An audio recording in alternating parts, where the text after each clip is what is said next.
Normally काय होतं की हॉस्पिटलमध्ये ज्यावेळेस पॅरेंट्स असतात त्यावेळेस त्यांना डॉक्टर्स डेली व्हिजिट, नर्सेसच्या डेली व्हिजिट, त्यामुळे पेशंट बरेच काम असतात. पण ॲक्च्युअल इश्यू चालू होतात पेशंट घरी गेल्यानंतर.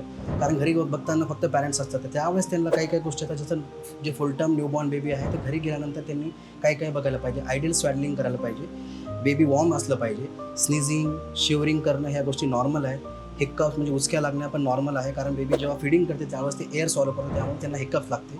बेबी मल्टिपल टाईम पॉटी करते, म्हणजे 20 टाईम्स पण जर पॉटी करत असेल तरी पण नॉर्मल आहे. आयडियली युरिन हे 5 ते 6 वेळेस बेबीने पास करायला पाहिजे, तर ते ह्या गोष्टी सगळ्या चांगल्या. आणि बेबी एकदा फीडिंग केल्यानंतर 2 ते 3 तास झोपलं पाहिजे. आणि सगळ्यात मोस्ट इम्पॉर्टंट आहे की प्रत्येक फीडिंगनंतर बेबीला बर्पिंगसाठी पकडणे. कधी बर्पिंगचा साऊंड येते, कधी बर्पिंगचा साऊंड येत नाही. तर या गोष्टी इम्पॉर्टंट आहे. त्यामुळं कधी पण जर तुम्हाला काही डाऊट असेल त्यासाठी तुम्ही हॉस्पिटलमध्ये पेडियाट्रिशियनला कन्सल्ट करू शकता. But these are the thing, ह्या गोष्टी आहेत ज्या तुम्ही घरी मॉनिटर केल्या पाहिजे. थँक्यू.